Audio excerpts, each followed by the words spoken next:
Hey guys, it's Miranda, and this week I'm here with a cheap art supply challenge. Basically, I'm just going to use this ballpoint pen and these Crayola colored pencils.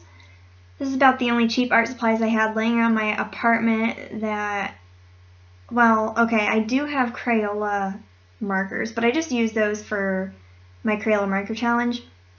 Anyway, I got the inspiration for this cheap art supply challenge from Bailey J. So here I'm quickly sketching, very sped up, and now let's ink. Okay, so I'm taking this ballpoint pen, and one thing I noticed is you have to be very strategic about how you ink when you just use a regular pen. That's because it's more prone to smudging, and I tried to work from right to left as much as I could, but I also worked slow enough that it didn't really become a huge problem with smudging. There was an instance when I inked the hand, and that was the only thing I could really think of that worried me with this whole smudging thing.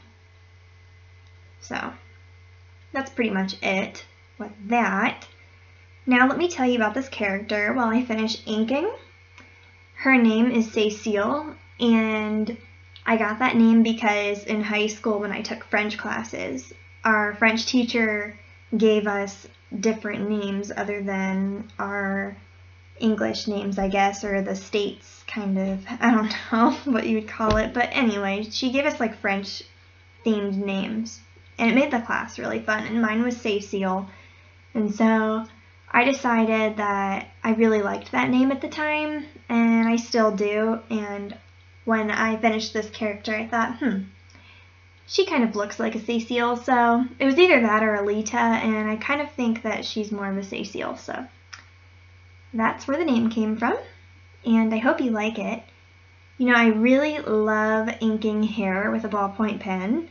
I feel like I always make it look not really my style when I use a Copic multi-liner or a Micron pen or any sort of liner marker. I feel like I always mess it up, but I guess I should practice that more. I don't know.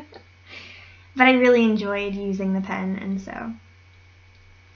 The purpose of this challenge, though, I just want to emphasize this, is that we're not making fun of cheap art supplies when we do this challenge. What we're doing is we're taking cheap art supplies and telling you that it doesn't matter what brand or how much money you spend on your art supplies. Like, you don't need the top brands of products to be the best artist, and you do not need to spend the most money on different products to be the best artist. You yourself are what makes yourself a good artist. Because nobody can take your talent or your skills away from you when you don't have the most expensive things. And you are basically your own tool, is what I'm saying. And so it's such a blessing, you know.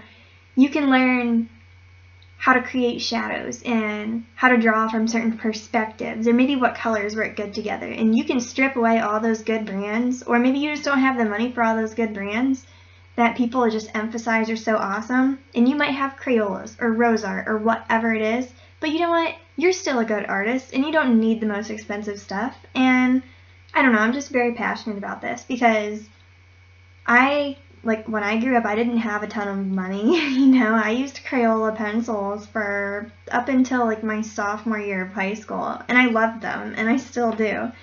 And so I just want you guys to know, don't ever feel down just because you don't have the best art supplies.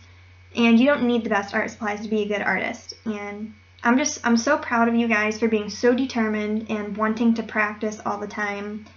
And I just, you know, you guys just make me so happy when you comment about your progress and stuff, and I just want you to know that, like, your progress and stuff, those things that you talk about, that's what makes you a good artist. And yeah, I just don't want you guys to ever forget that, because it's you and your skill and everything that you've learned that determines your ability. Anyway, one thing that I did notice about these colored pencils is, you know, with a cheaper brand, they're not going to be as pigmented as a more expensive brand. But, you know, there's nothing wrong with that. As I just said, like, you can create good things with cheaper brands. It just means that it takes a lot more coloring, I think, and it takes longer to get the certain hue that you want.